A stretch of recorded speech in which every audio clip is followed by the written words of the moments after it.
Assalamualaikum, hello and welcome back everybody to the second day of our extravagant event. It's really amazing to see everyone here and thank you for joining us once again. Back with you again today, I'm Tony. And I'm Mira. We'll be your host for tonight's Digital Puppetry Event. It's so exciting to be here right now hosting alongside my good friend Tony. Last night, I was in complete awe at seeing all of those wonderful stories being told. Indeed, Mira Mirza, all the teams definitely did a brilliant job. And personally, I love the tale of the arrogant Saudagar. And I actually had a nightmare waking up as a werewolf. Well, that's pretty scary. Well, Mira, which story was your favorite one? Well, if you had to ask me, I'd be biased and choose Thursdays to New Beginnings. But in all honesty, there were too many talented groups last night, it's hard to pick favorites. I agree with you, I hear you. Each story was unique and held their own special elements, Well, we want to know what you as an audience think as well. What are your favorites, So we'll be posting a link for the audience to vote for their favorite play. And you can click the link on the comment section at our YouTube channel. Alright, don't forget to vote. Okay? Alright, Mira. Now, we will start the night with the first story from Tony and Co-Production. I wonder who is this Tony guy, huh? Ish, Tony ni kan. Alright, well, let's not waste time. Well, this story from Tony and Co-Production entitled Behind Closed Doors is about Haji Karim, a person who is trusted in Kampung Selamat because he is a religious figure, someone who is pious, right? But then because of something that he did, Kampung Selamat, the whole people in Kampung Selamat lost their respect for him. So what did he do? To know more, we should stick around and watch our very first show of the night. Without further ado, let's roll the clip.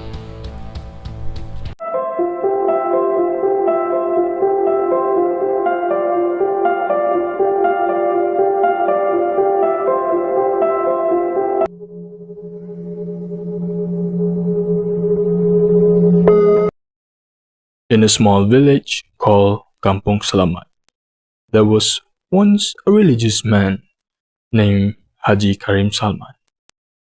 He is a preacher who is a very influential Islamic figure in Kampung Selamat. He is respected and highly revered by the villagers for his knowledge and piousness. He is always spreading good words and advice by giving talks regularly at the mosque. Men who have admirable qualities are those who are kind to their wives. So we as husbands need to treat our wives nicely, carry out their responsibilities well, and also make their lives full of happiness. Why is there no food? Do I need to tell you that I'm hungry first for you to prepare me my breakfast? This is literally your job as a housewife. Stop lazing around. It's not like you have any other things to do at home. I'm sorry. I was not feeling well this morning. So I took a nap and I kind of lost track of time. Excuses. It won't make my stomach full, you know that, right? You're just so annoying. And now my mood is ruined, right?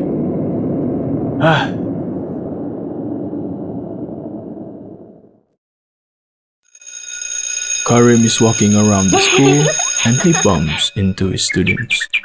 All the students greet him, but he only looks up at Suraya. Assalamualaikum, Suraya. Can I talk with you for a while? Waalaikumsalam, Ustaz. Sorry, I'm in a rush. Allah, don't be shy. Don't avoid me. Just for 1 minute. I love to talk with you, Suraya. Ustaz, please let me go.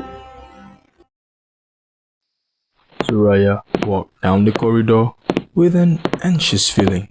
She felt really scared with the previous incident. She cannot control her facial expression until her classmates noticed it. No worries. I'm okay. Assalamualaikum. My name is Aidi Adha. I'm the new teacher who will teach at the madrasah. I'm from Yan Kedah. Nice to meet you. I heard about you. You are the new teacher, right? Who was appointed to teach at our school?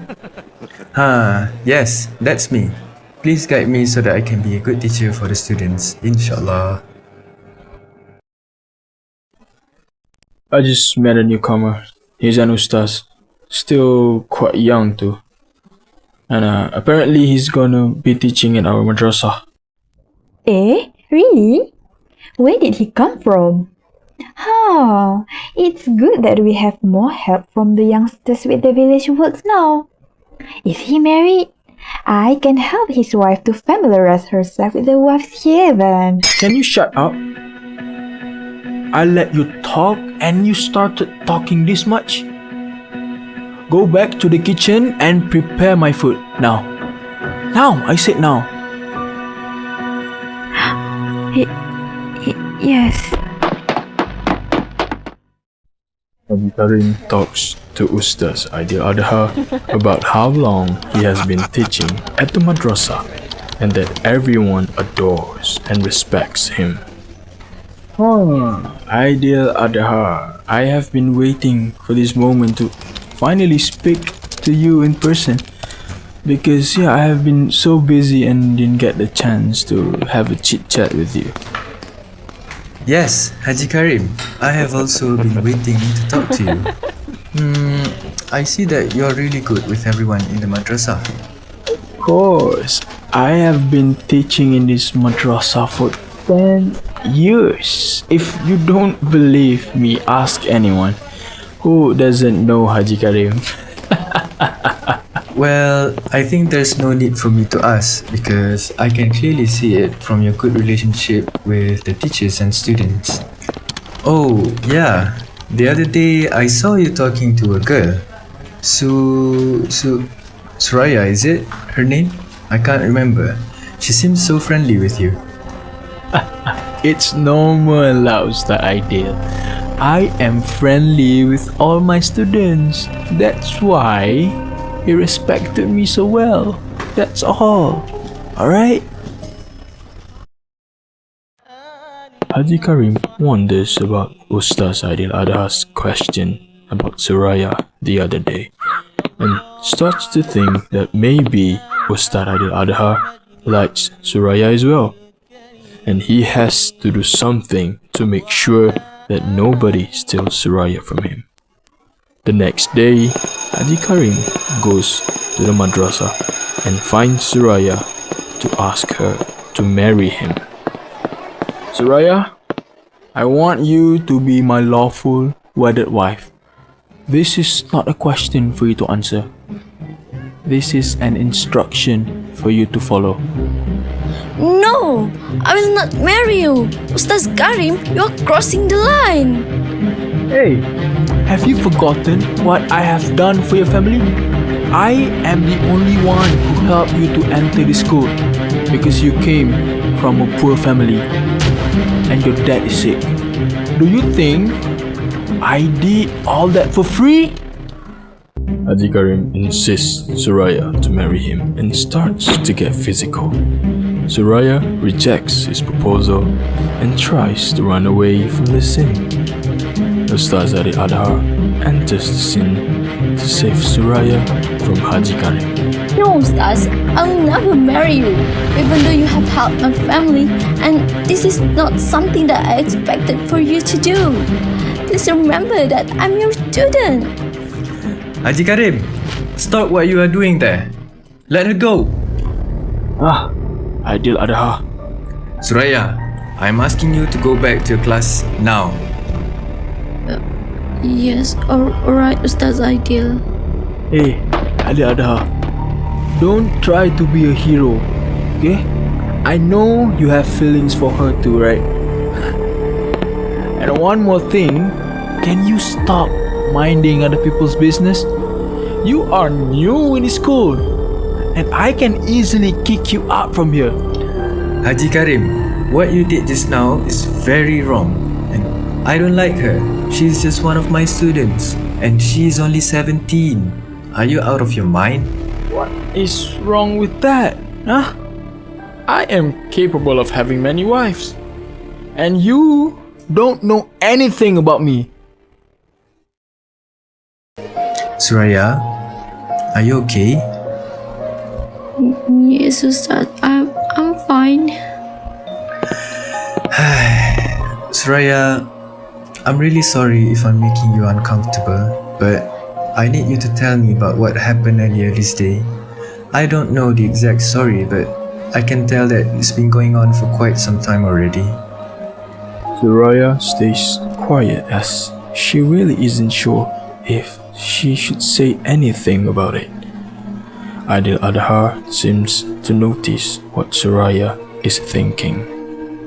Suraya, I really want to help you. You can trust me. Let me help you figure this out. But in order to fix this, I would need to know the whole story first. May I help you with this? Suraya looks like she's thinking and contemplating for a while. After a while, Suraya subtly nods her head, but still enough for Aidil Adha to catch the action. Suraya takes a deep breath. Actually, it started around last year. Aidil Adha and Suraya go to Suraya's house to explain to her parents regarding the issues with Haji Karim. Suraya tells them everything, but her parents doubted her and her stories. What are you talking about, Su? Don't you ever make up stories about Haji Karim. He is a good person. I don't think he will do such disgusting things. No, I'm not lying. Please, trust me this time. Suraya cries and Ustaz Aidil Adha slowly tells them about the incident he has witnessed before. Audio preview. Astaghfirullahalazim. I never thought that Ustaz Karim would behave that way. I have placed all my trust in him all this while. They gather in front of Haji Karim's house to know the truth. Suraya's father, Pakti, is out of control and he starts to shout at Karim. What have you done to my daughter? Huh? I can't believe you are willing to do that. You are the one who we look up to. Instead, you ruin our trust. Karim denied the accusation. They started to show the evidence of the incident. What are you talking about, Pati? I don't understand. I didn't do anything. I'm talking about this. Haji Karim is in shock. He couldn't say a word and he felt so ashamed to defend himself. Lisa is also in shock and devastated that her husband is willing to do so while she is pregnant.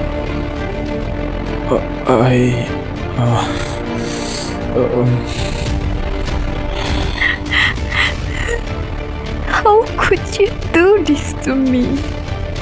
I am still your wife, and I'm carrying our baby. Keep calm, everyone. Things won't be settled if we continue being like this. Let us sit down and discuss it professionally. If not, we couldn't get the final word. The discussion continued under Adil Adhar's lead. Meanwhile, the news spread in the blink of an eye. The villagers started talking regarding the matter. They moved out from Kampung Slamat to another place as Haji Karim was isolated and ignored by the villagers. He lost his credibility as a religious figure. The school's management has taken action on him. Apart from that, Karim's relationship with his wife Lisa fell apart.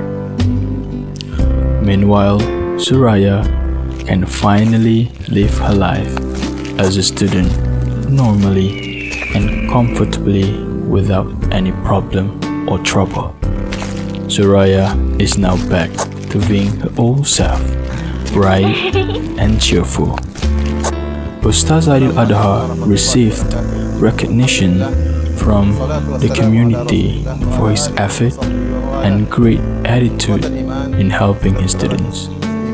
Despite all of the praises and recognition, he is still humble and down to earth.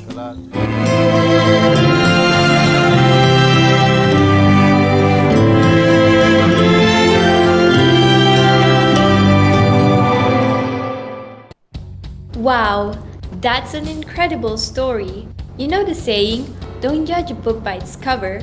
We tend to interpret it in a way that someone looks bad is actually good. But we forget that it can be the other way around as well. As pious as Haji Karim was, that one was a really twisted ending. Moving on to our next story, Tony, do you remember what your experience in high school was like? Well, my life in high school was pretty good, you know. Well, yeah, I remember this one friend of mine who outshined me in most aspects, in studies, in sports, and of course, it makes me feel, jealous a little bit sometimes. But yeah, overall, it was a good time in my high school days. Yeah. Well, why did you ask? Well, because in our next story, by Manga Loud Productions, Kuke can probably relate to your jealousy because he's trying to get Rahman, who is the person that's better than everyone else. Will this rivalry bring Rahman down, or will it nurture a seed of friendship? Let's find out. This is Digar Hayu. Enjoy. Let's go.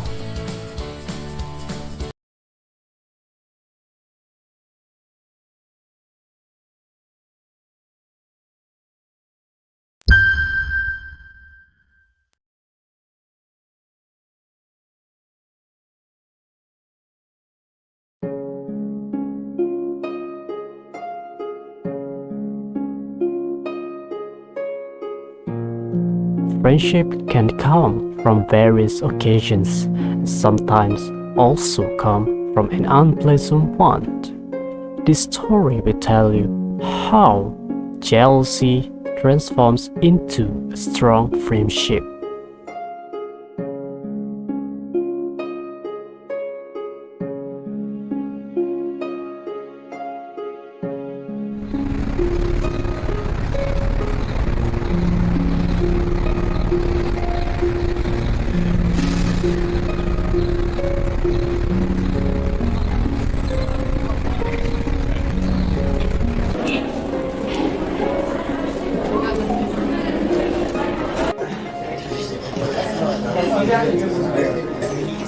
Stand up, class. Good morning, teacher. This is Rahman, a Malay boy who is the talk of the town in his class Apart from being a good class monitor, there is another interesting thing about this boy that makes him people's favorite. Good morning, class. You may sit, and I hope all of you are feeling good because today I have an important announcement to make. The mid-year examination result and class ranking have been released today. Everyone feels excited and nervous at the same time since every test result in the world will make people go that way. Feeling nervous? I am sure all of you are. Without further ado, I will announce the best student for this class. Everyone, give a round of applause to Rahman bin Said.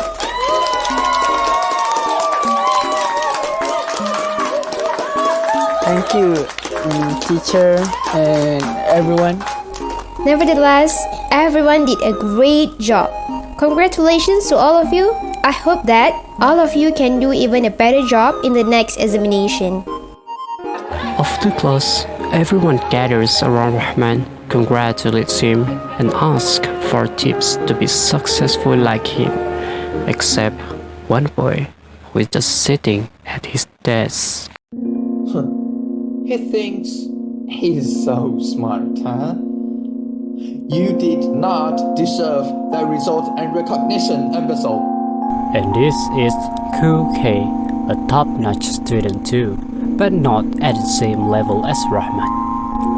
Cool K is the richest and most famous student in their school, and he always wants to be number one in everything. But unlike Rahman, Cool K always gets second place in his class, and because of this, Cool K hates Rahman and he wants to see Rahman fail and be the number one in his class. Cool K then left class in anger and he went to loiter with his basketball clique.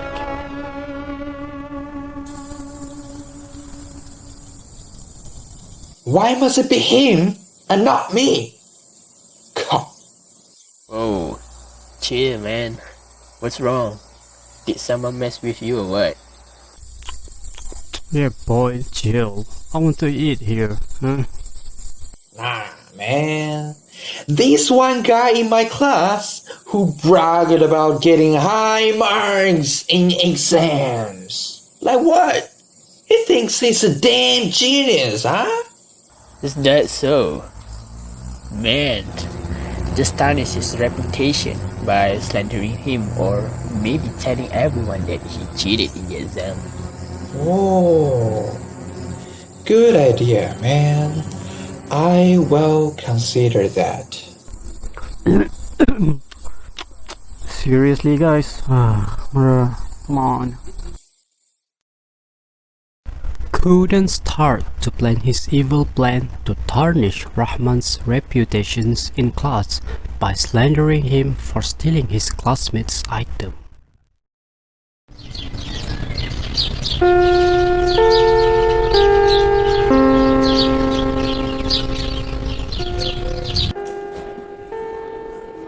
During assembly time, Ko secretly sneaked out from the assembly and went into his classroom. He checked under all the tables to look for his classmates' belongings to put into Rahman's bag. He then found Zahir's wallet and he hid it in Rahman's table. He left immediately. Zahir didn't notice his wallet is missing yet until it is recess time. The bell rings and it is time for recess.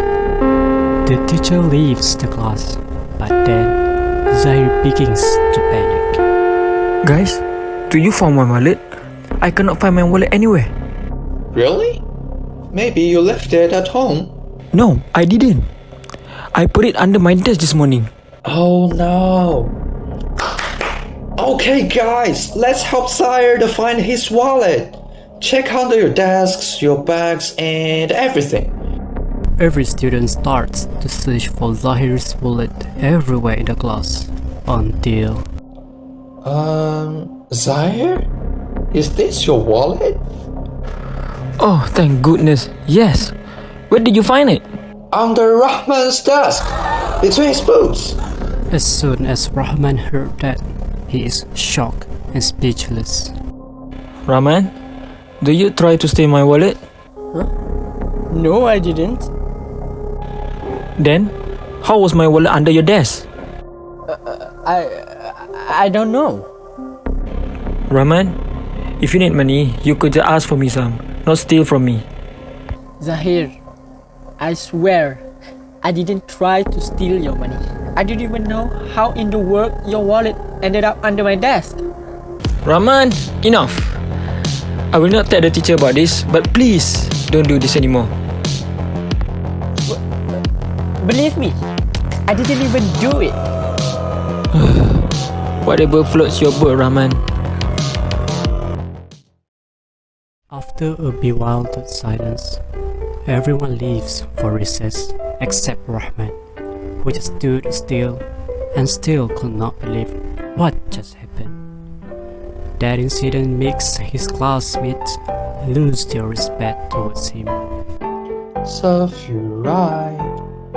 You are no longer everyone's favorite. Cool K is happy about what has happened to Rahman, but little did he know karma does exist.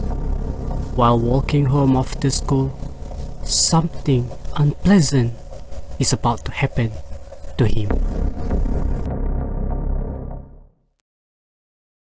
Rahman didn't straight away go home right after school because he helps his father at his father's cafe. Rahman always uses the alleyway because it is much more accessible and there is less traffic, and he always enters his father's cafe via a back door. What a day. Gosh. When he is 2 blocks away from his father's cafe, he heard someone scream for help, and that voice was somewhat familiar to Rahman. Someone help me, please! Wait. What was that? Hold on. Let me go, you babu! Hey, could you please shut up, boy? Do you want me to slap you in the face? Hey, if I slap you, later on I will slap you hardly until you hit the ground. Do you want me to do that? Someone help me, please! After seeing Ku in trouble, Rahman immediately starts looking for a thing that can be used as a weapon to save QK. Oh my god. What should I do? His eyes then focus on the steel rod that is just laid behind him. He grabs his necktie and wraps it to the steel rod and uses it as a weapon. Gotcha. This will do. Help! Someone wants to kidnap a kid here. Let him go. Hey, something is happening. Let's get out of here. Let's abort this. Let's go. Faster. I don't want anything to happen to us. Damn, help! Oh, shit. Let's go. The kidnappers immediately abandons him because there is too much tension. Cool. Are you okay, man? Are you hurt? Who are those guys? Oh my god, Rahma. Oh my god. Take a breath first. Your adrenaline is rushing. I really don't know, Rahman. Those guys just jumped on me while I was walking and tried to force me to get into the van. They probably attempted to kidnap you. Can you get up? Are you hurt? Yes, I can. And no, I'm not hurt. I'm just truly shocked by what just happened. Alright. Now, can you walk? My father's store is just 2 blocks away. We can go there and call the police to report this. Whew. Yeah, sure, man. We could do that. Great. Let's go. Let me help you stand up. Thank you for helping me. Without you, I would probably be dead by just now. No sweat, man. They both went to Rahman's father's cafe to seek help and to call the police to report what just happened and to make sure Kuke is safe. While waiting for the police and Ku's parents to come to the cafe, Ku wants to confess his mistake. Rahman, I have something to tell you. I wanted to thank you for saving me. No worries. That is what friends should do. I also want to apologize. Actually, I was the one who put Cyrus' wallet under your desk. But why did you do that to me? I mean, you're smart and famous in class. Everyone likes you. I was so jealous of that. I want all that too. Please forgive me. I didn't even know what I was doing. Kuke, I'm not even mad at you. It's okay. Things happen. If you are really sorry, then I forgive you. Really? Thank you, Rahman. Thank you so much for saving me and forgiving me. Thank you. Thank you. Kuke finally learns his lesson and Rahman gains his respect back. Starting from that day, they become close friends and have a lot of good times together. This is how jealousy can turn into a strong friendship.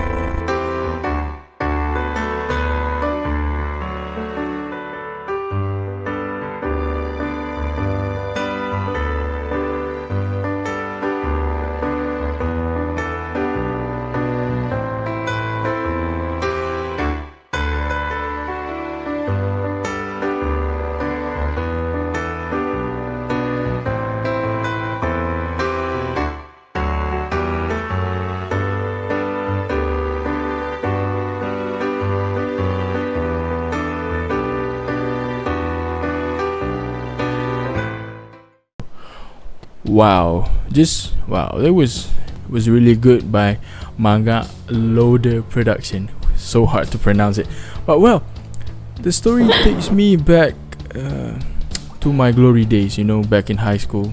Well, I had a couple of fights too back then. Really, Tony? Yes, Mira, of course. I mean, I may be a gentleman to you, but not to people who makes me mad. But well, kids, don't fight at school, okay? Be a good kid. Anyway, our next story is set way back in Kesultanan Melayu Melaka. So sit back and let's travel into time and see what it's all about. Shall we? Yes, we shall. Let's go.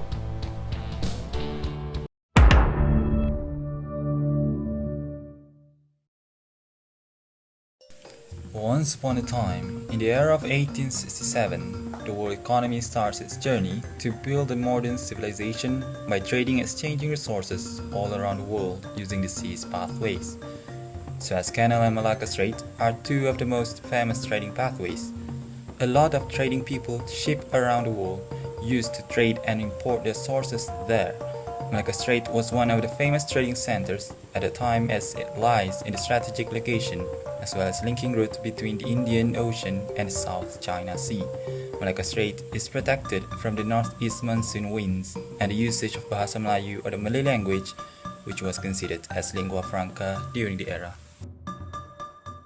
Oi, oi! There it is! Malacca, here we come! Get ready to release the anchor! Aye, Jeep!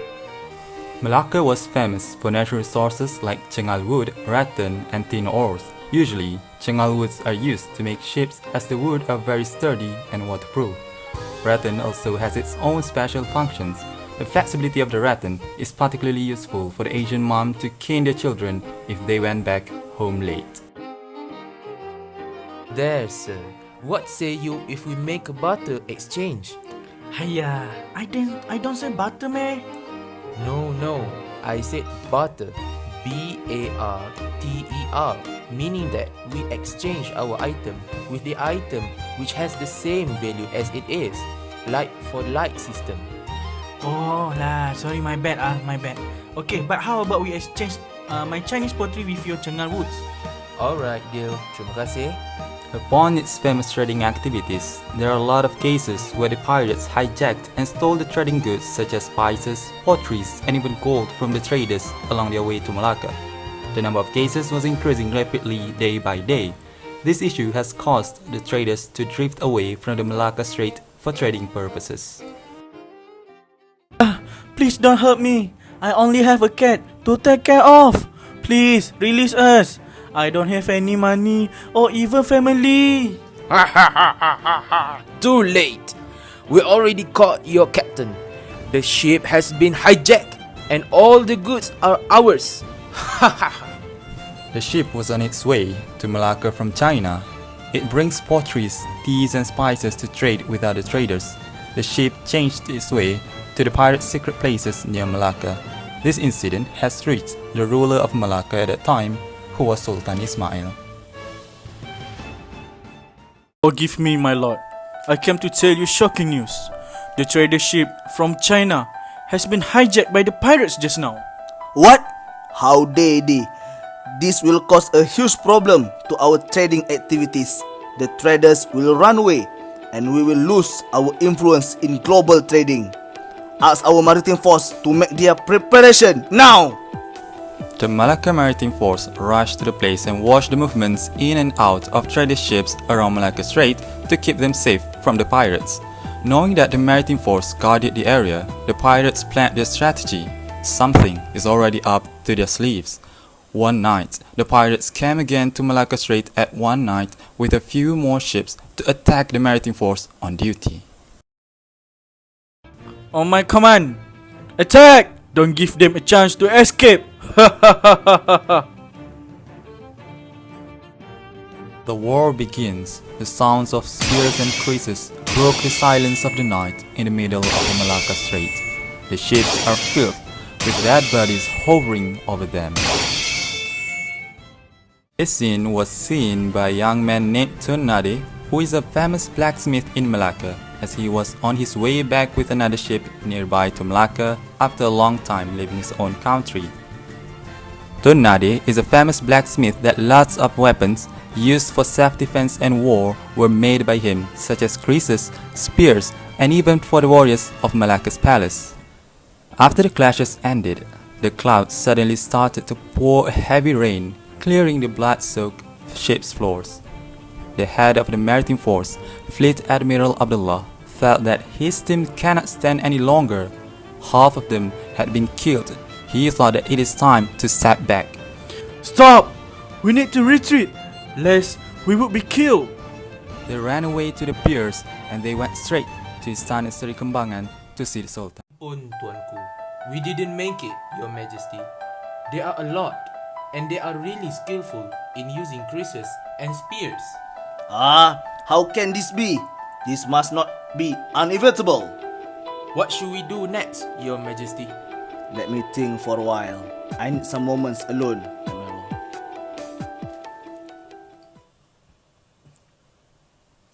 Ampun Tuanku, I have just recently arrived in Malacca.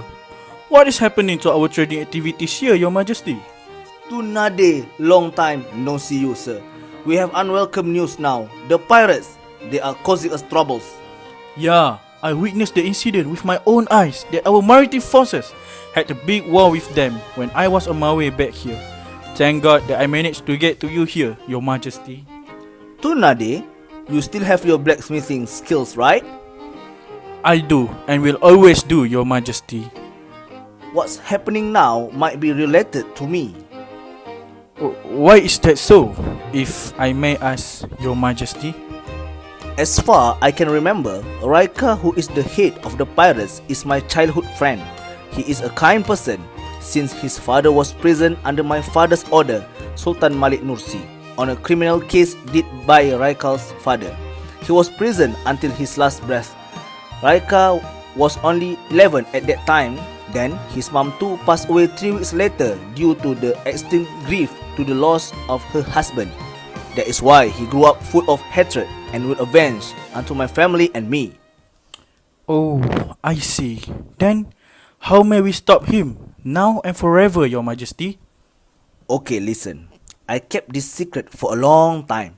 I think this is the right time to use this secret as our trump card. Here in the sack, there is a map that indicates the exact location of the special weapon of all time, and it's unique compared to all the weapons that you have made before. The weapon would be called the Keris Kesuma. This Keris will protect anyone who owns it. No one can hurt them even if they are stabbed with any killing weapons. Therefore, I want you, the greatest blacksmith, to forge this Keris Kesuma with your skills, Tunadi. Wow, that sounds amazing. I can feel the victory is already in our hand. Alright, as you wish, Your Majesty. On the next day, he went to his workshop and prepared himself to find the Keris. Okay, here we go. He went to the Silangkabuana forest, brought his own spirit and braveness by himself. The sun shines through the big trees, and the sound of the grasshoppers cracked the silence of the forest. Well, it is time to have some rest. My stomach is hungry already. He pulled out some rice and bread from his bag and enjoyed meals. Suddenly, he heard something moved in the bushes. He woke up and pulled out his Keris from the wrist, ready for something bad. Out of the blue, a big snake sized of his chungal trunks came out from the bushes and stand in front of him. Who are you? How did you come here? You just disturbed me with your food. I am Tunade. I'm coming here to find the Keris Kesuma. Ha ha ha ha ha. Who gave you the order to steal the Keris, huh? I am the one who takes good care of it for a long time. No one can take it from me. Ha ha ha ha ha. Where is the Keris now? It was hidden in a cave not far from here. If you want the Keris, you should kill me first. The snake suddenly pecked Tunade, but he quickly dodged aside. The snake attacked him a few times before he stabbed the snake's eyes with his Keris, and the snake died. Finally, I did it! Then he quickly searched for a cave nearby and found a big cave. He pulled out a match and lit a torch that he brought in searching for the Keris until the night came. He stopped and got some rest before he falls asleep. At night, he dreamt of an old man came and talked to him. Hey, Tunade, I am an old man who takes care of this cave. The Keris Kesuma was hidden underneath a stalagmite. Soon as Tunade woke up, he went to the place mentioned and found the stalagmite and started to dig. Yeah, I found it! I found it! The Keris was engraved with beautiful traditional art but full of rust. The next morning, he went back to his workshop and working on the Keris Kesuma. It took quite some time to finish, but Tunade succeeded. Ha! Finally, it's done! I need to see the Sultan right away. Ampun Tuanku, I have already restored this Keris Kesuma. Please, behold upon it, Your Majesty. Oh, I'm overly impressed with this beauty. What an amazing Keris. I can't believe that it really comes to exist. My pleasure, Your Majesty. I am proud to be of service for you and the people. Now, I want you to hold it and I will ask my hulu balang to stab you from every side. Are you ready? I feel nervous a little bit, but I'm ready, Your Majesty. The hulu balang slashed his stomach and his back a few times, but nothing happened to him, not even a scratch. Wow, it works! Ha ha ha ha, it works! Yes, it works! This could really mean victory for us! How amazing! Good. Now may I entrust you with this Keris and go on with the mission to eliminate Raikal Tunade? I believe you. You have the skill to handle this weapon. Tunade, who appeared to have watched a lot of warriors handling Kerises and tried it himself, agreed with the proposal by Sultan Ismail.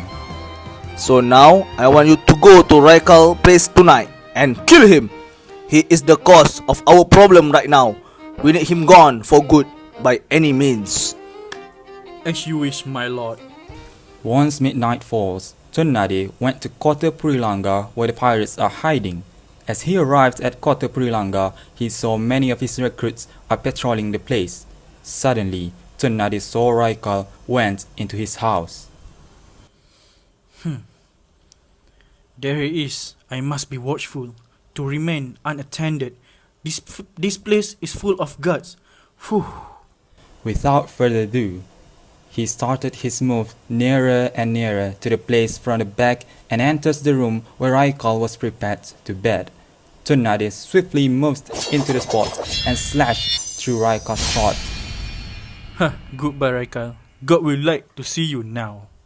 Dumbfounded by how quickly things happened, Tun remained still at the local for a while.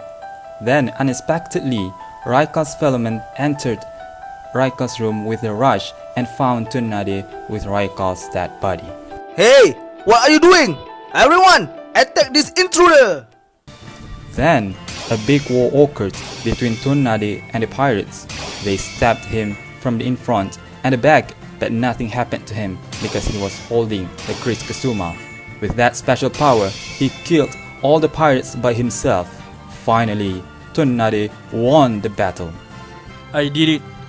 I shall head back to the palace and inform Sultan Ismail now. He went back to the palace and told Sultan Ismail about the victory. The Sultan was cheered to know that. Tun gave back the Chris Kasuma to the Sultan and decided to just go back home. I am really proud of you, Tun. We are free from the pirates now. Thanks a lot.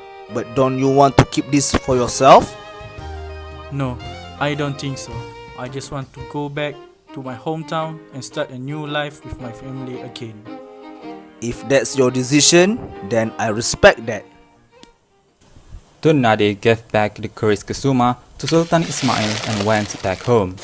Sadly, on the way back to his home, Tun was arrowed in his chest with 12 arrows by the pirate secret agent who has been eyeing on him for quite some time.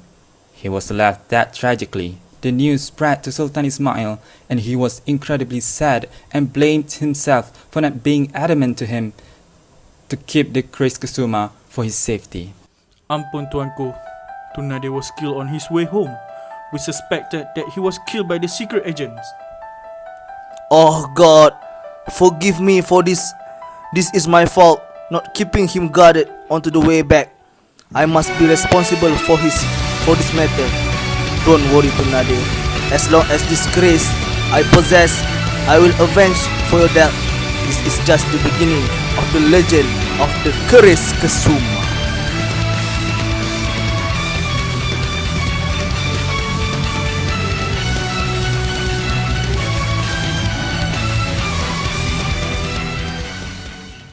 Wow, what a classic story. Don't you think so, Tony?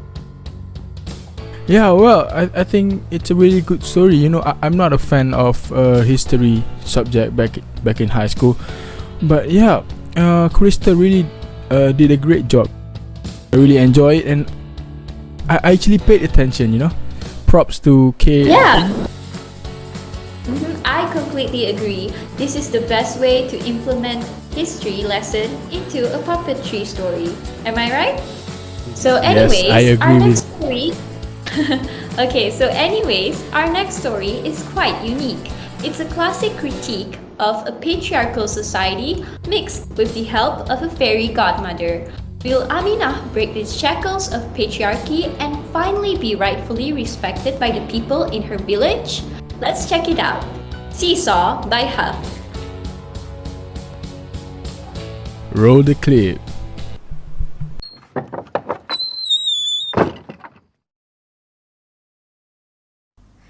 Once upon a time, there was a girl named Aminah who lived in a peaceful village, Kampung Tipu-Tipu. She lives there happily with her family in a simple kampung house. As the eldest child, she always puts her family first over everything. Her father, Pak Abu, owns a small carpentry shop in the village to make a living, and that was their only source of income. Here is your coffee, Abba. How's business? Is everything alright? Thank you, honey. Alhamdulillah. Everything is fine. More orders coming in this week, so there is no need to worry, okay? Yes, dear, no need to worry. Here, I made your favorite sugar donuts. Feel free to dig in. On one fine evening, Pa Abu was working as usual in his shop. He was overloaded with work and had not been resting since morning. Customers kept coming with more requests, and as Pa Abu tried to rush in order to complete his work, he suddenly collapsed and fell to the ground. Pak Abu! Ya Allah! Help! Help! Nino, Nino, Nino. Pa Abu was rushed to the hospital. Aminah could not move on from the incident that happened to her father. Mixed feelings arose as she sat on her bed all night thinking what will happen to her family if her father is unable to support the whole family anymore. Sad, shocked, puzzled, and feeling a sense of responsibility all combined and formed a tight knot in Aminah's heart. I have to do something. Being like this all the time won't solve anything. I have to save my family no matter what. I should wear more comfy clothes to suit the job. My usual clothes make it hard to move around. So goodbye baju kurung. Aminah is working hard, finishing all the orders, when suddenly Hey, Aminah! What are you wearing? You are a girl, and you don't belong in this place. Huh, I know this is your father's shop, but don't make it as it is yours. And besides, aren't girls supposed to be at home doing all the house chores? The kitchen suits you more than this shop. All my daughters can cook very well. How about you? You should hire more men instead of doing this all by yourself.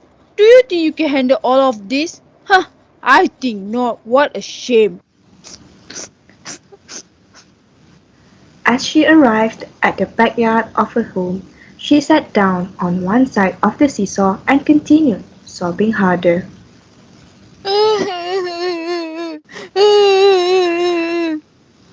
That seesaw was made by her father a long time ago. She used to play with her siblings. The backyard was always full of laughter and giggles. Now she sat there alone, hoping that she could turn back time to the old happy days. If only time machine exists. As she reminisced the memories of her childhood, suddenly, poof! A mysterious lady wearing a red kebaya appears. Who dares to interrupt me when I'm having my beauty sleep? Oh, well, who do we have here? And why on earth are you crying? Ah! Please don't eat me. I'm all bones and got no meat. I totally do not look tempting enough for you to eat. Who says anything about eating anybody? I asked you who you are and why are you crying your eyes out all by yourself? Oh, I'm Aminah. And and that is why I am here, crying all by myself. Oh, poor you, my little child. Who says that women's jobs are just cooking and cleaning? Women are free to wear whatever they want to wear. And one more thing, that is your father's shop. You have all the right to be there. Oh, I should do something about this, Mother Perry. Everything is so unfair. Why can't women also have the right to do whatever men can do? Women in this village are being mistreated. I can't just stay still and do nothing. I need your help, Mother Perry. Don't worry, dear. I've got a plan. Zim zim zalabim. Poof. The next morning, Aminah decided to go to work as she genuinely believed that Mother Perry would help her to solve the problem. While working, she suddenly hears a commotion at the matcha stall across the street. I said, I want the laksa now. I already said no. I only sell my laksa to women only. What nonsense is this? Are you kidding me, huh?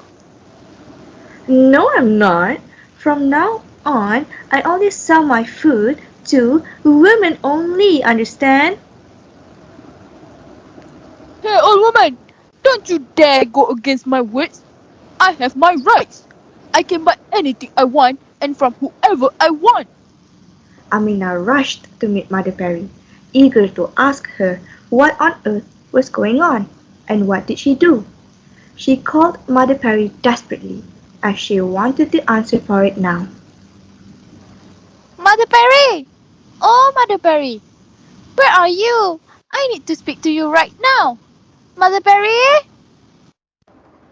Oh my god, darling! You almost gave me a heart attack!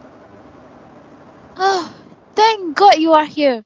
Mother Perry, what on earth did... Shh! I did it to help you. Don't worry. But Mother Perry... I made every woman in this village work and serve only for us. Women. Clever, right? But Mother Perry, you should have changed it for the men, not the women. I can do that, but decided not to. Why? What's the problem? You said you want to help me. I just want to keep working and protect my father's shop. It's my responsibility. That shop means a lot to me and my family. Oh dear, I just want to teach them a lesson. To make them feel the same way as you feel when they are discriminating against you.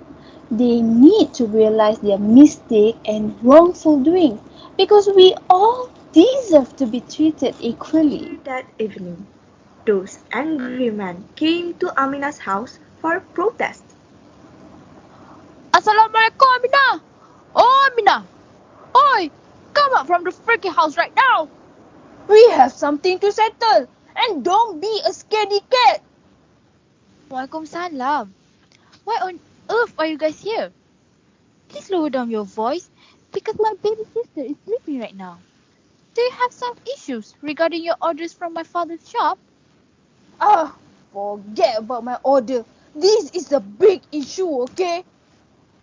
I know it is all your tricks that all women in this village are somehow boycotting us.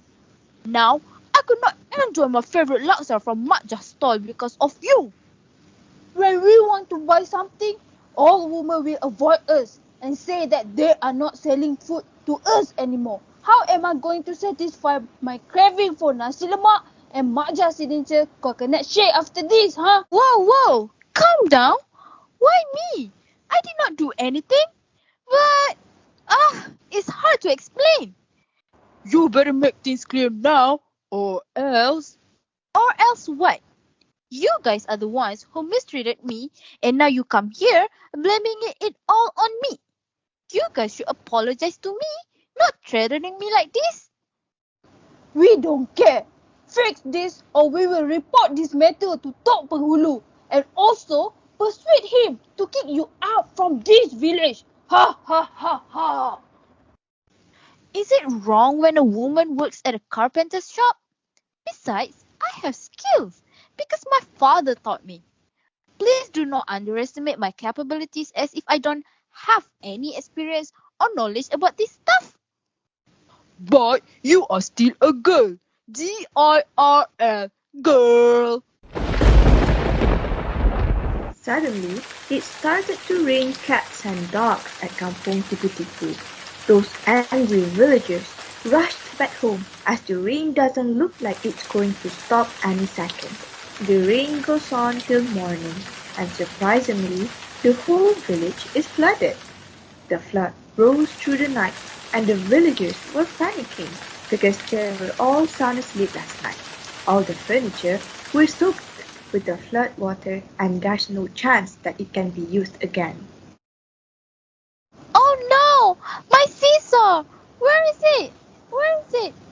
My father made it for me and my siblings, and I don't want to lose it.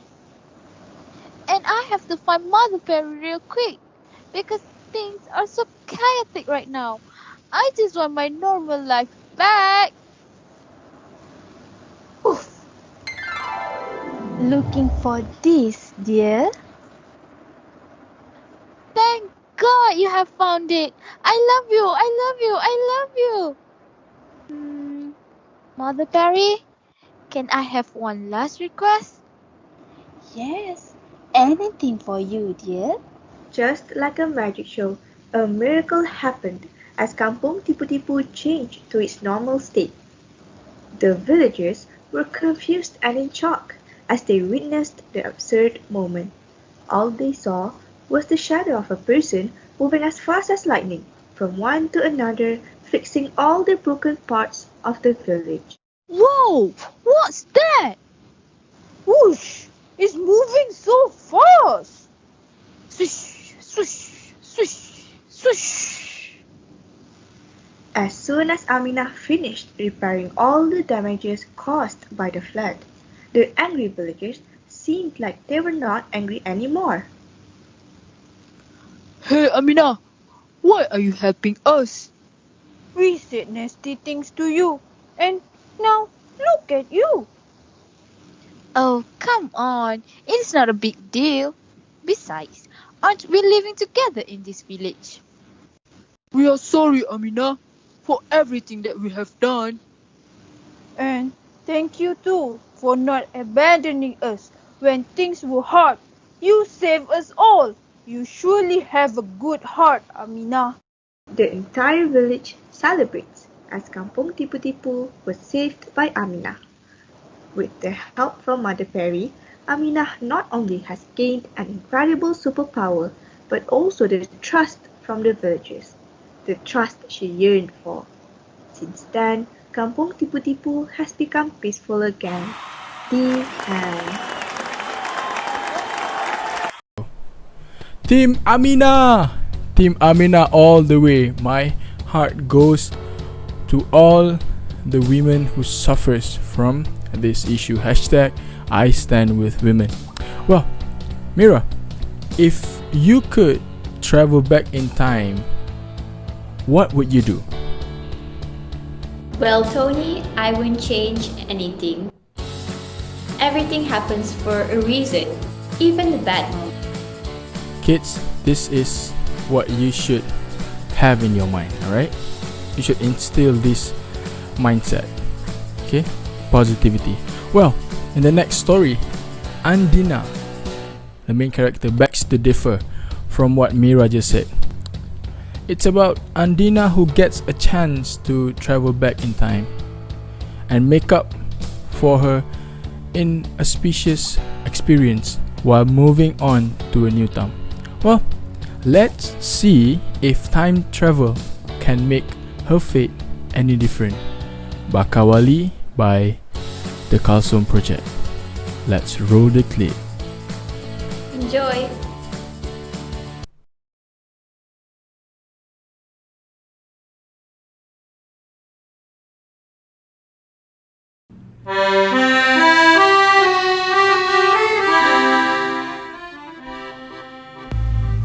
Once upon a time, there was an old small village named Kampung Parit Bunga located in Muar Johor. A family decided to move away from a hectic city life and settle down in the village to find some inner peace. Every century in Kampung Parit Bunga, there will constantly be a piece of breaking news on young kids' disappearance, and the mystery has never been resolved.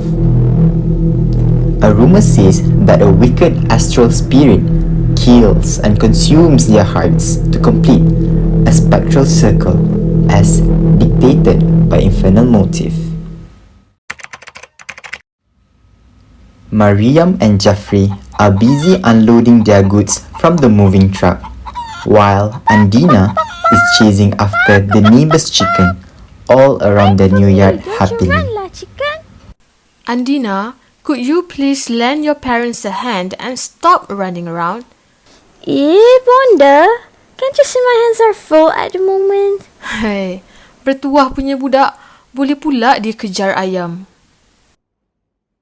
Anak bonda sayang, don't think about it too much. Tomorrow will be a new day for us in this new house. If you need anything, you can just call me. Okay? Good night, love. Sleep tight. Bonda, you know it's not easy to start over. But, okay, Bonda. Good night too. I love you. The clock is ticking and Andina could not sleep since it is her first night in her new room. She tosses and turns until a very fragrant smell lingers, which makes her curious. She goes outside of her house and sees a white flower. Amazed by its beauty and fragrance, she plucks and smells it. Andina opens her eyes and finds herself in the middle of a busy village road. Clouded with question marks of her current existence, Andina screams for her parents. Bonda? Ayah? Are you there? Am I seeing things? This place looks so different. It's like I have almost never been here. Oh no, my flowers! I'm sorry. I didn't see you there. Hi, I'm Andina, by the way. I was just about to ask. As Andina tries to help the lady, the villagers give her a weird look. In a glance, the lady is out of her sight. Out of nowhere, an old woman walks towards her. Hello, young girl. Are you okay? You seem lost, my dear. Seems like you have caused an uproar among the villagers. You are not from somewhere here, are you? Hi. I think I am lost. 1 second, I was in my room. And the next thing I knew, I am in the middle of nowhere. I bumped into a lady just now, so I tried to help her, but everyone keeps staring at me, like I am some kind of a foreign object. It's okay, but let's find some place more quiet than here. Come, follow me. Bewildered by her situation, Andina follows the old woman with the hope that everything can go back to normal. Tok Yan starts humming to Nenek Si Bongkok Tiga melody.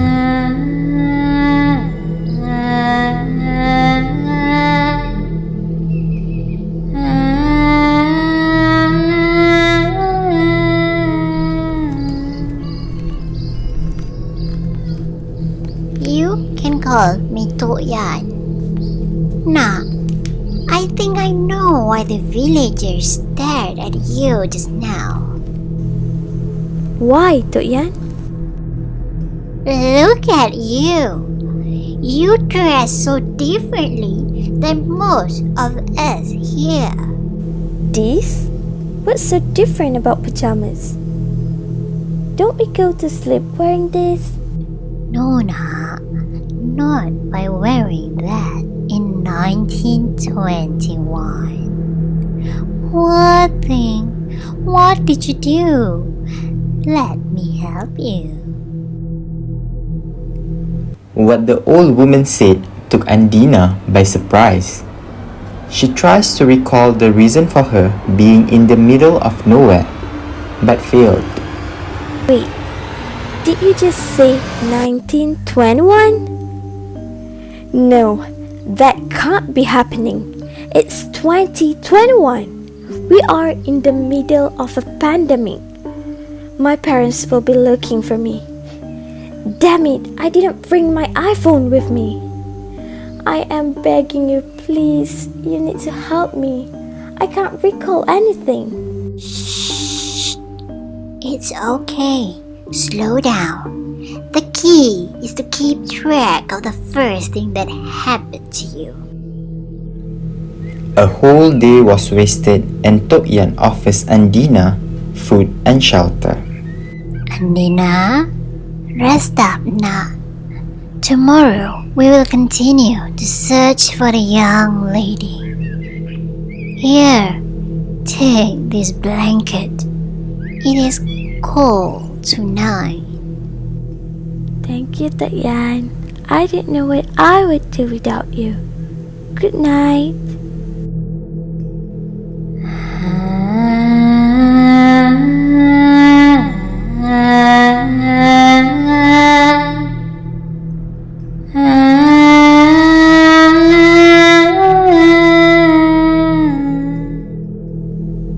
Tok Yan, may I ask you something? Yes, Na. What is it? Tell me.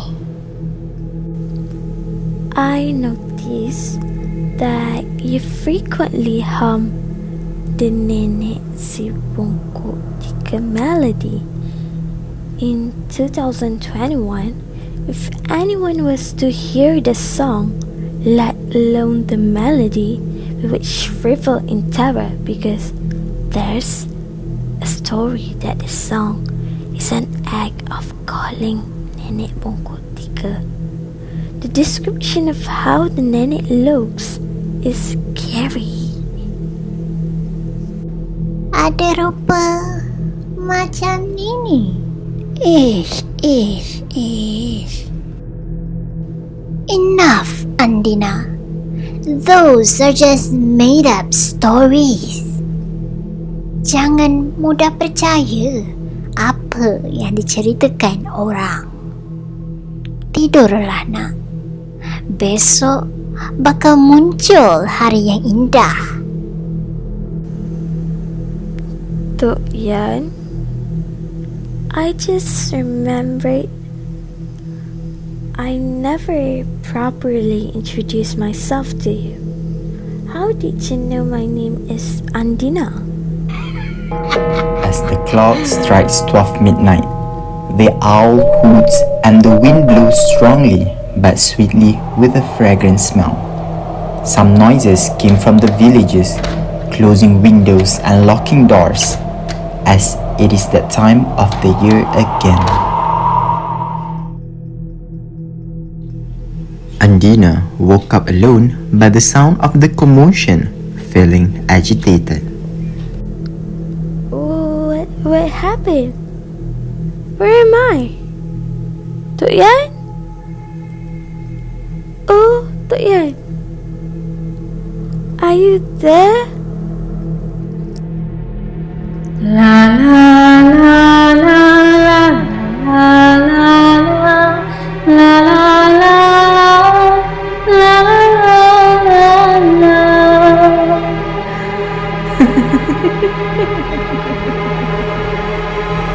Oh, Andina, I do not know how should I be thankful for your presence, my dear.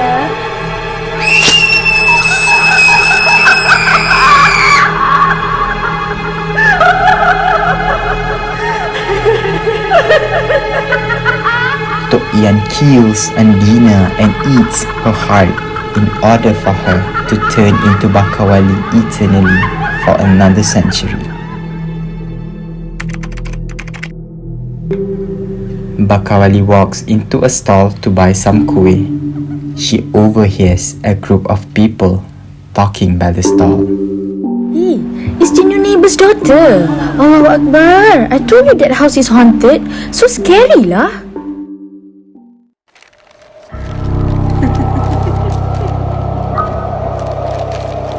La la la la la la la la la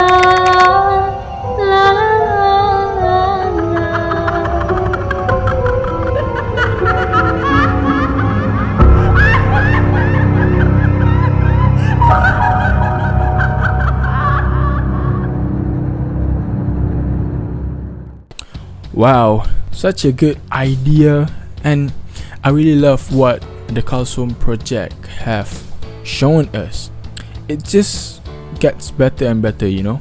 Do you agree with me, Mira? Yes, you're right. It's so hard to choose. Yes, it's so hard to choose. Don't forget to vote your favorites and the best of the best at the Google form in the chat section. We want to hear your opinions. So, our next story is about freedom. Freedom is something we should never take for granted. Our next story, it navigates around the life of Dove, which is a universal symbol of freedom, as she is taken away her prerogative of being a Mandaean. Let's take a look at Goodbye to the Girl Who Sought Freedom by Luminous.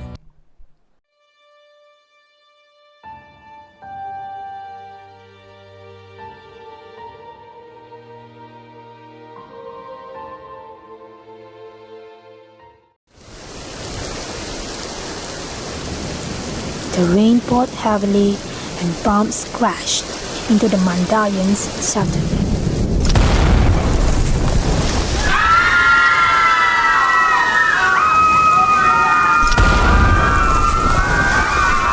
Innocent people, including women and children, were killed. A horrible scene, and corpses and bloodshed were everywhere.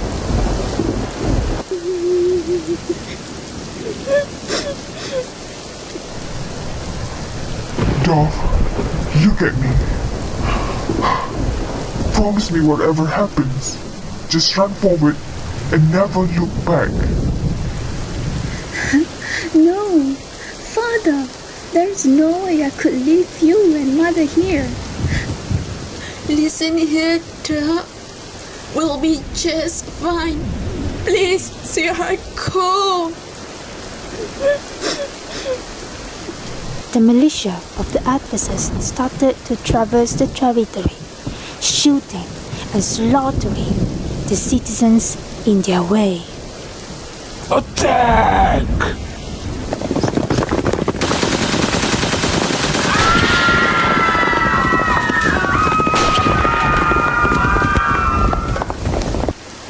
He sees Dove's dying parents.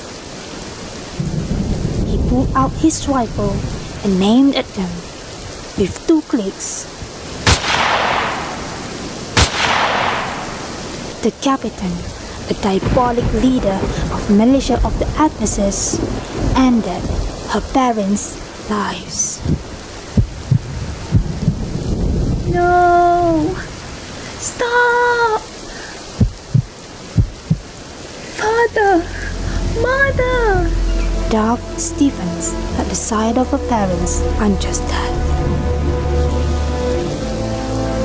Turning to the next victim, the captain placed his rifle on Dove's head, ready to burst her skull open. However, something held him back from further actions.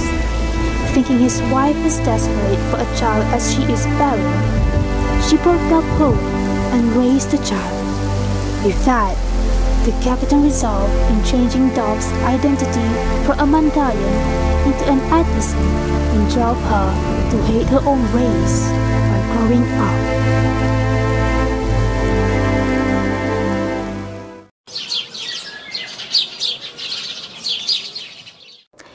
The deadly attack on the Mandaeans ends for the day. The captain brings the child home to his wife. The captain's wife lights up at the sight of her husband, bringing home a sweet-looking little girl.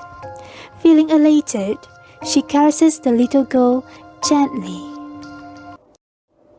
Years pass by. The attacks grew stronger, and the Mandaeans continued to suffer depopulation.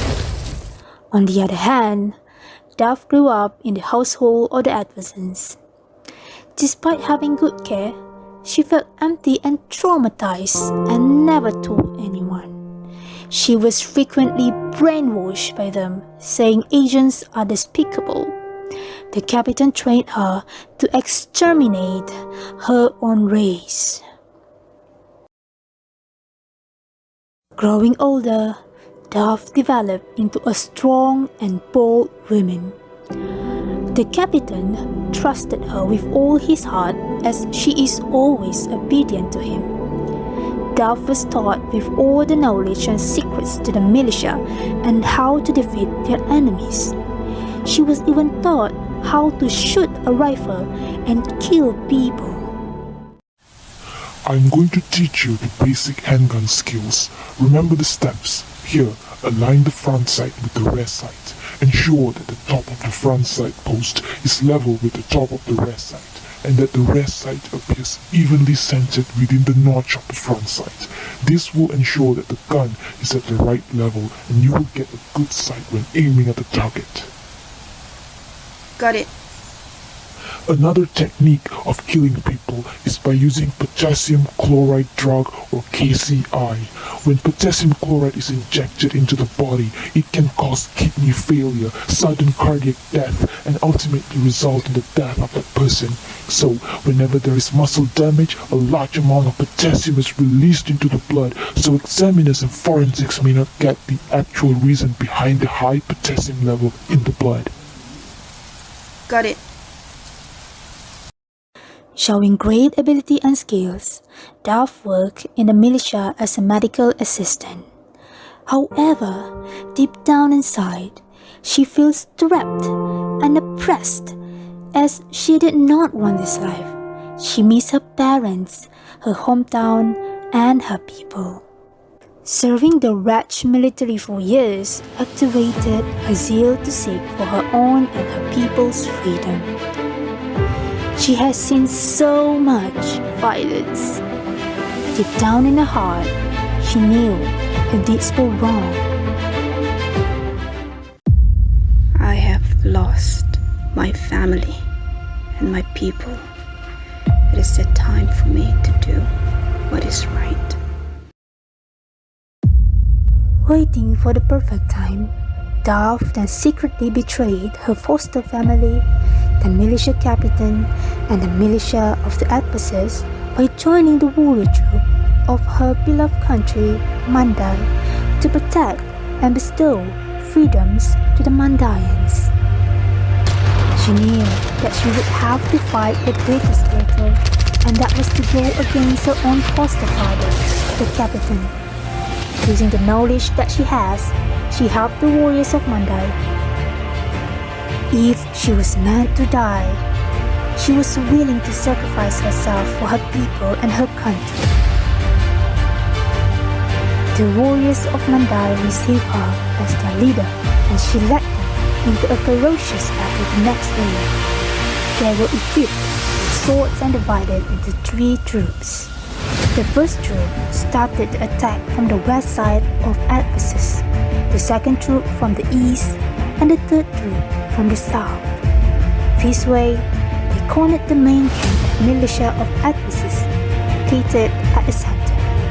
The battle starts, and there is a huge amount of lives lost, bloodshed, and horrible sounds of decapitation. When the militia of the Ephesus learned of Dove's betrayal, they captured her and sentenced her to death. Dove was tied to a post in the Ephesan territory, awaiting for her sentence. Just when she was about to see the end of her life, she was saved by the warriors of Mandai. Along with the warriors of Mandai, she swings her sword as her pride to Mandai and confronts the militia of the Ephesus. Fighting the greatest battle ever, Dove was eventually killed in the war.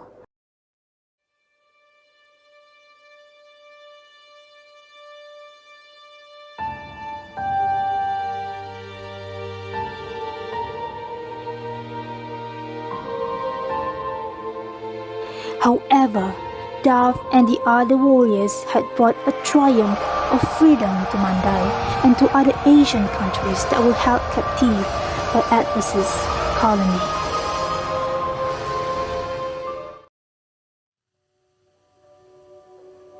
Dove gave freedom to her people and her country. Similar to the dovebird, which is not only able to walk on this earth, but also possesses the ability to take to the skies, dove too now possesses this complete freedom.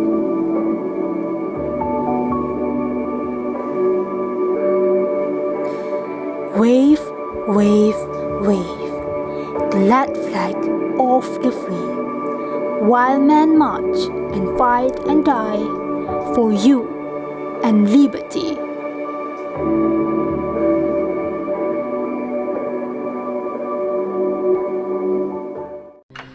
Should I ask myself in the water what a warrior would do? Tell me underneath my armor, am I loyal, brave and true? Am I loyal, brave and true? Wow, what a great story! It was heartbreaking and touching at the same time.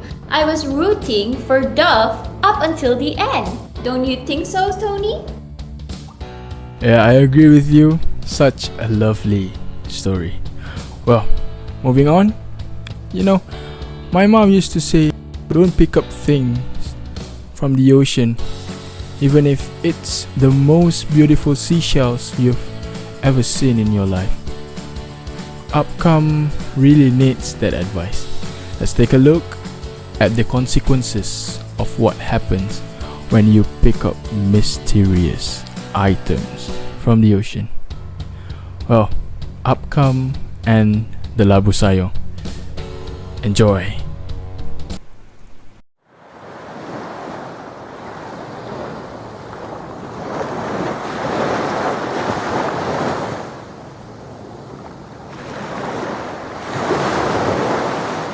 Have you ever heard our ancestors say that we should never take anything we find as we pleased, especially when we are out at the sea? Well, here's the story about that belief. Once upon a time, there lived a man named Upcome. He was an unmarried poor man. He could scarcely manage to live a decent life. He lived in a very unsightly, ugly, confined hut. To make a living, he became a mere fisherman. However, Upcome was not always fortunate. Like usual, he was about to start fishing again for another day. Oh my! What is that? A rainbow trout? I should definitely go and get it. It's been a long time. Wait, what is this? Looks like a vase? A pottery? At that exact moment, there seemed to be another fisherman passing him by out of nowhere. Wow, come? Lucky day for you, huh? Wow, seems like a big catch there. Yeah, man. Seems like big. But I thought this was a trout fish. Weird for this thing to be here, right? Wait, isn't that a Labu Sayong that you're holding? Wait. Hold on, man. Hold on. Don't open it. I don't feel good about this. Should I throw it back into the water? But it looks like something worthy. Maybe I can make some money out of it, right? Haven't you heard of the story? Hey, what story? The story about Labu Sayong. You know, the evil spirit trapped in things. They kind of like, once you touch and open that, you will be cursed as well. Wait a sec. Do you really believe in this kind of story? I mean, it sounds so ridiculous to me. Well, tell me then. Tell me how exactly that evil spirit could be in that. Upcome. Everybody knows about this. How can you say such ludicrous things like that? It might backfire on you someday. Hey, trust me. This is nothing. Well, whatever floats your boat, Upcome. I warned ya. Upcome walked straight home. He then placed the pottery on a shelf. While resting, he suddenly thought of the pottery he brought home from the sea. What about it?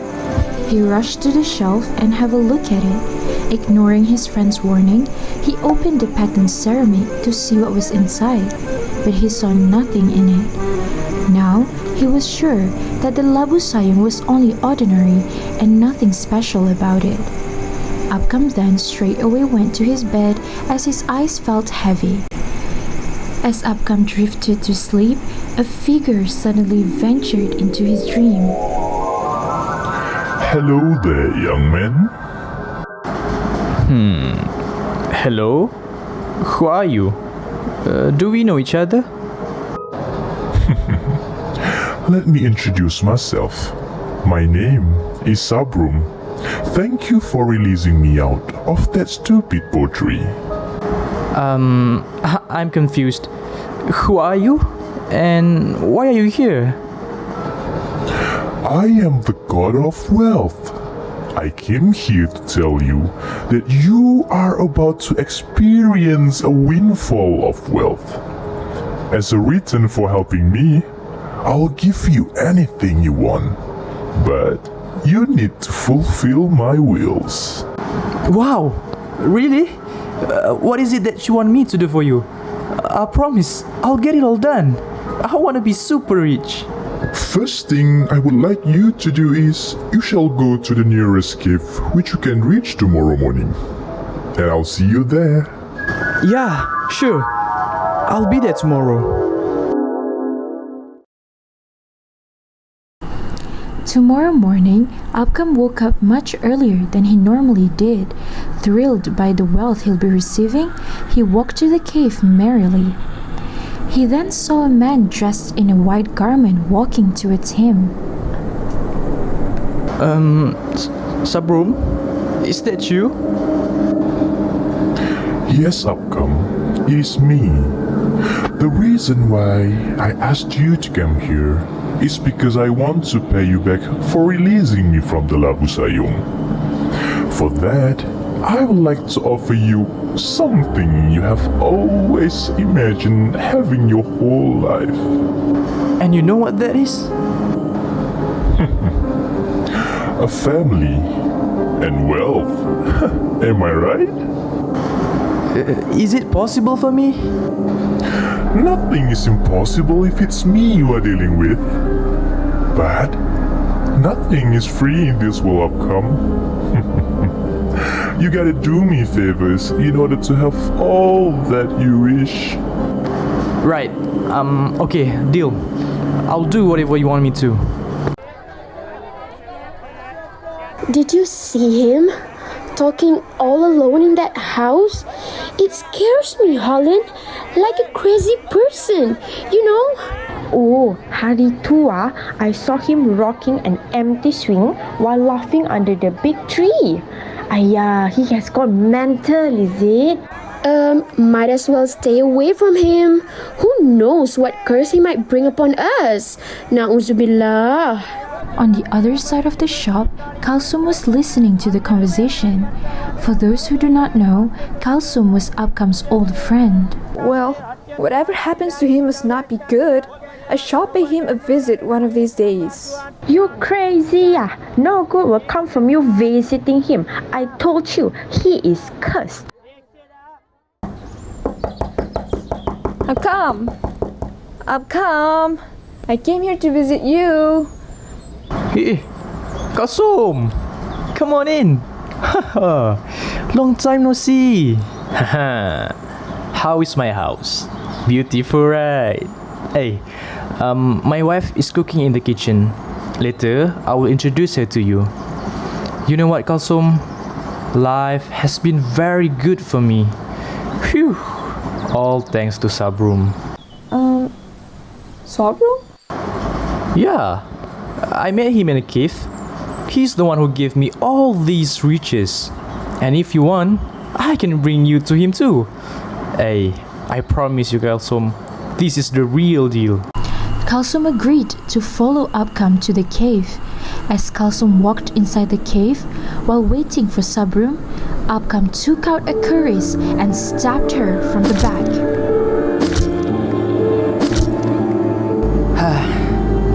Forgive me, Kalsum. You're better off dead. I need to do this to keep my beautiful life and to opening doors of many more wealth. Oh, Akam. Akam. What has gotten to you? Have you gone mad? You are saying things, Akam. You are still living in that ugly hut. You ain't got a wife. And your so-called beautiful home, it doesn't even exist, Akam. You are living in your own world. Hala. Say whatever you want. I'll get more money after this. This is exactly all I need. Good job, Upcom. Good job. You did it. You managed to fulfill what I requested you to do. A life as replacement for your awaiting wealth. When you go back, I promise that riches await you. Good job, Upcom. Kalsum's body is now gone, and Upcom left the cave. He could not wait to go home. As Upcom excitedly walked home, he realized that every villager in his path strangely avoided him. They closed their doors and windows on him, but that did not faze Upcom. He could not wait to reach home to see the riches he acquired. However, what he will see will not be what he expects. What happened? Where are my riches? This is not happening. No. All Upcom sees is his old ugly hut with his wife nowhere to be seen. His nice t-shirt is now torn and turned old again. Sabroom! Screw you! You promised me! Sabroom! If you don't appear, I swear to God, I'll break this labu sayong. Appear now! Who are you? Why did you trick me? You lied to me! Naive human. Do you really think I can give you riches? Do you think I am the same gene that gives Badang his powers? Or do you think I am the Cinderella's fairy godmother? You puny beings think I am God. You are the funniest. This is not real. Who are you? Well, I am Sabrum. I came from the land of Langkawi. I was exiled and trapped in the Labu Sayung because I crave for human blood. You were tricked into giving me the power I needed.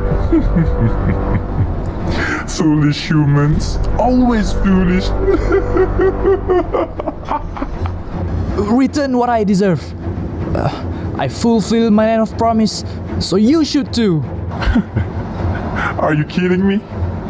You don't deserve anything, Upcom. Your greed is what makes you so foolish. You are willing to kill for your own greed. My job is done here. Farewell, Upcom. Bye-bye. Wait! No! Rages filled his entire being. He grabbed the labu sayong and smashed it to pieces against the wall. He realized that greed really took over him. Since that day, Upcom felt sick and unpleasant as his skin started to itch and blisters started to appear here and there, all over his body. The villagers also shunned him away to avoid the curse of the labu sayong that befell on him. However, life for Upcom had changed. He turned over a new leaf by praying to God, begging for his forgiveness after what he had done. At the age of 43, Upcom passed away, alone after atoning for his sin. Now we understand why the taboo exists.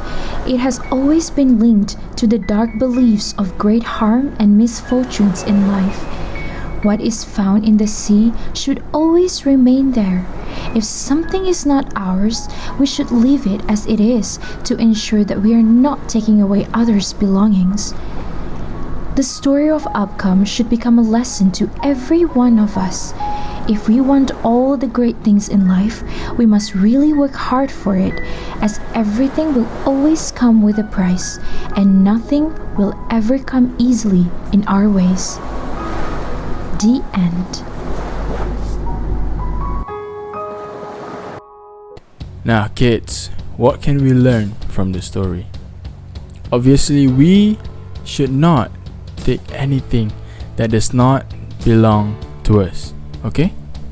Isn't it right, Mira? Yes, you're completely right, Toad. I was so spooked by that story. What a great one. To close our event for the night is our last but not least story about Princess Trishika Kumari. Imagine growing up believing you were your opposite gender. Can you imagine that? In this tale of suspense and rivalry, will Trishika own the crown, or will Duke Rudrasena snatch it away from her? Let's watch.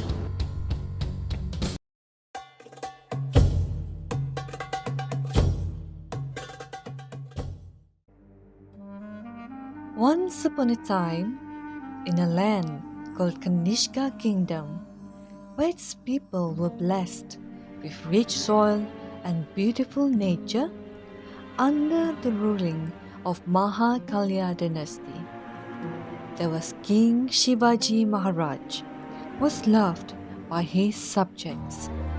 Today, the king, together with everyone in the kingdom, was waiting for their newborn's arrival. Will my queen be alright?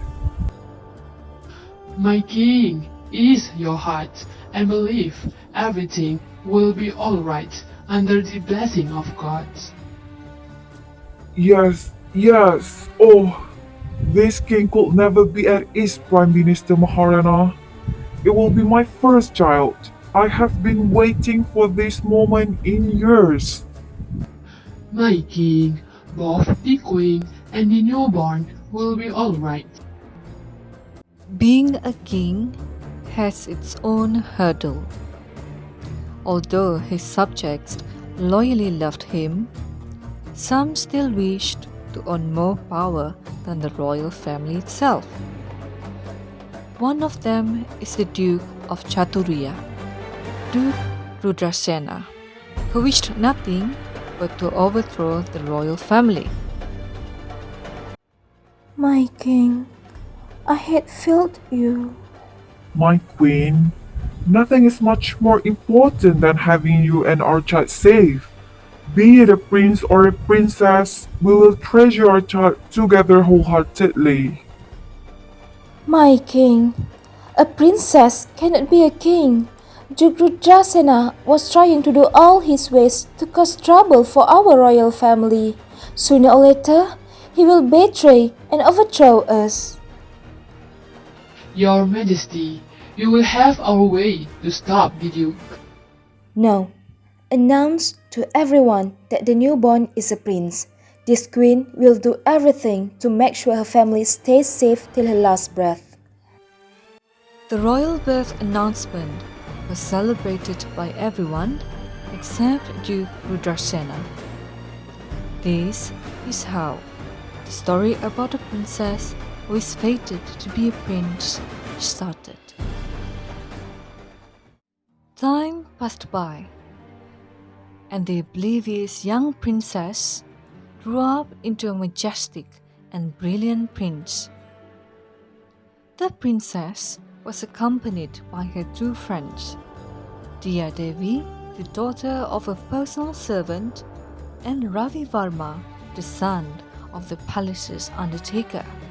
Despite their differences, the princess treated them just like her own family.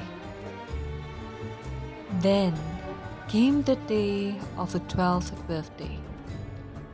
Loud music began to fill the Kanishka kingdom, marking the commencement of the celebration.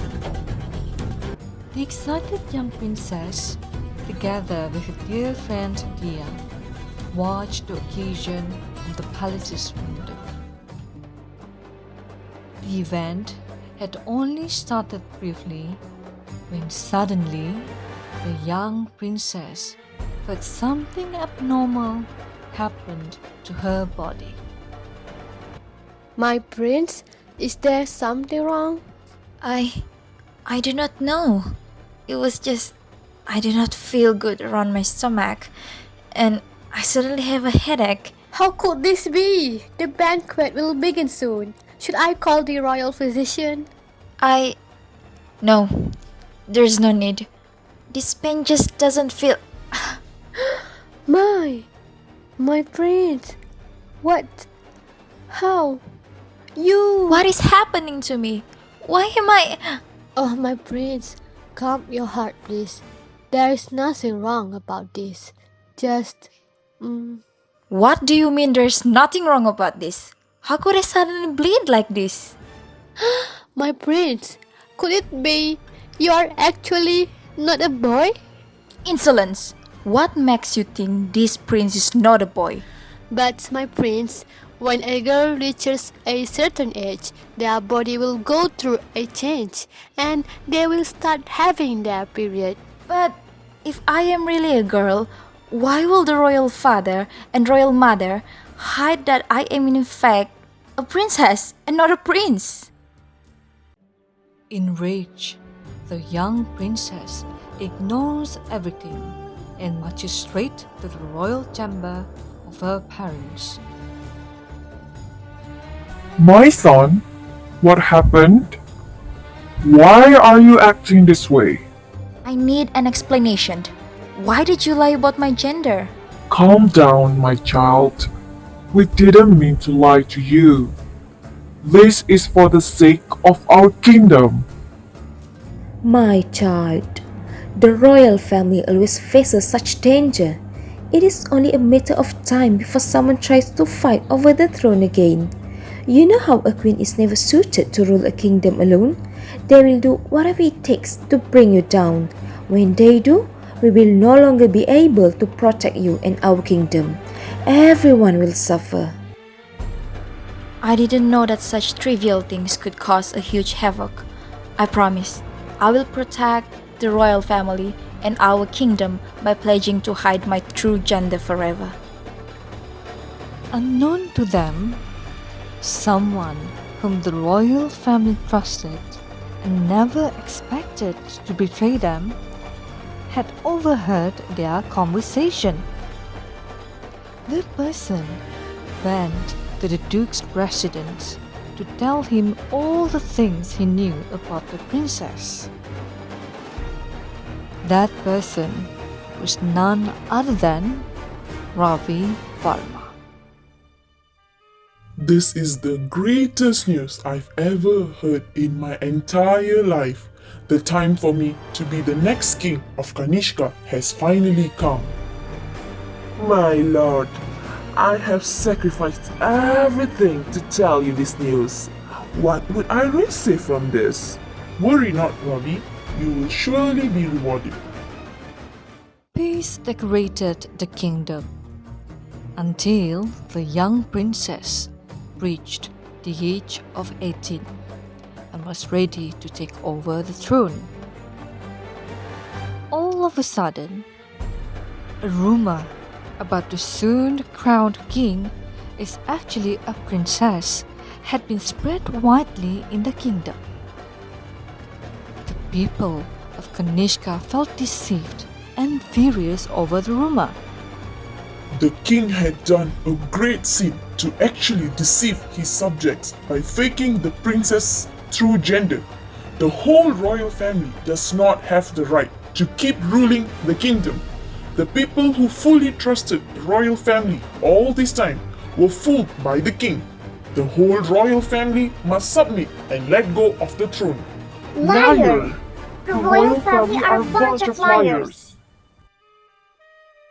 Unknown to Duke Rudrasena, the royal family of the Kanishka kingdom, especially the princess, were currently trying to find ways to fight back without any bloodshed.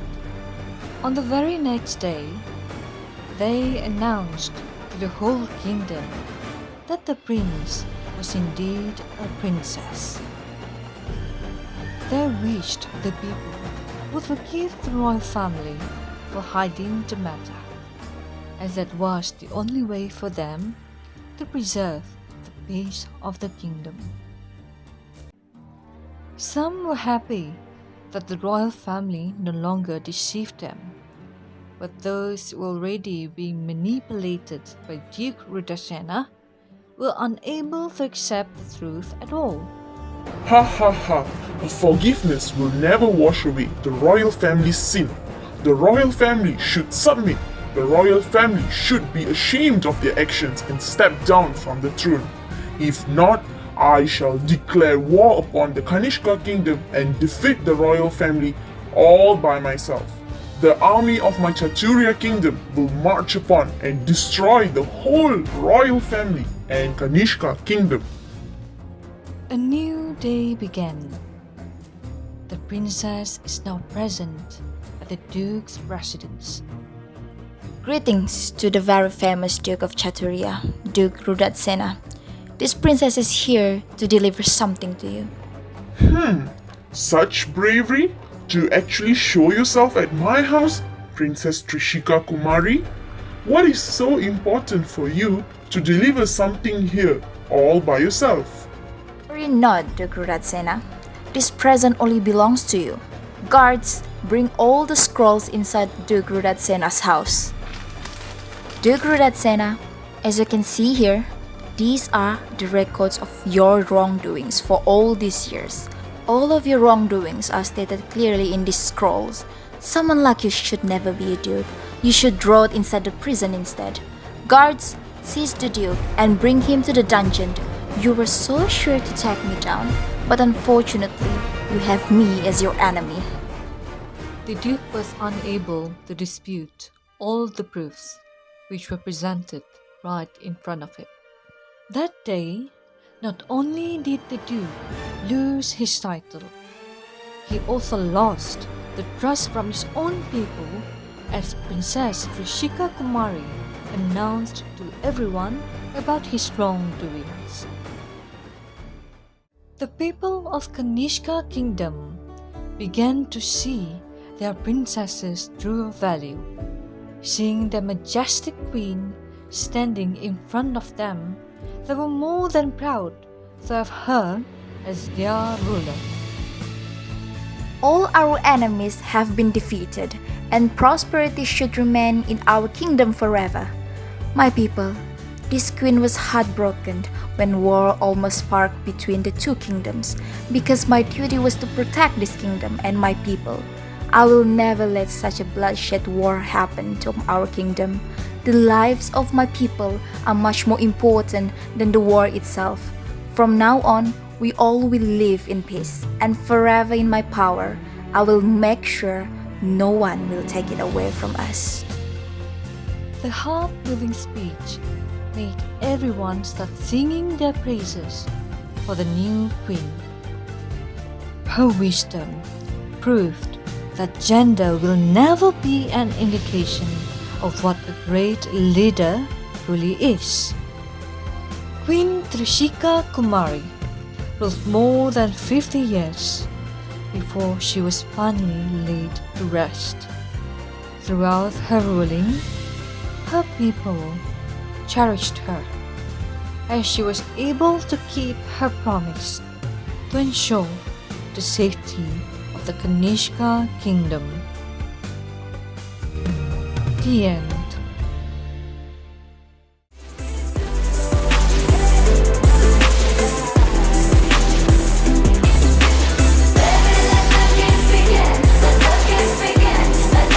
Wow, what a beautiful story to end the night. Did you see how colorful that video was? I was so amazed. Great job, Blue Sky Productions. I agree with you, Mira Mirza. Such a brilliant work from the team. Well, it just makes things a lot harder for me to choose which play is the best. Could it be Behind Closed Doors? Could it be The Tale of the Arrogant Saudagers? I don't even know. But what I do know is that your vote matters. So don't forget to cast your vote. Alright, click the link in the comment section and vote your favorite play. Okay? Alright, so without saying more, I just want to say thank you for all the love and thank you for being here. And also thank you to my co-MC Mira Mirza. Thank you, Tony, and thank you again, ladies and gentlemen, for gracing our event with your supportive presence. We truly appreciate it. Yes, we truly appreciate it. And as the saying goes, to every beginning, there is an ending. So, ladies and gentlemen, we have come to the end of our event. And with that, I wish you a very good night. And Assalamualaikum warahmatullahi wabarakatuh. Thank you and see you again. Bye. Goodbye.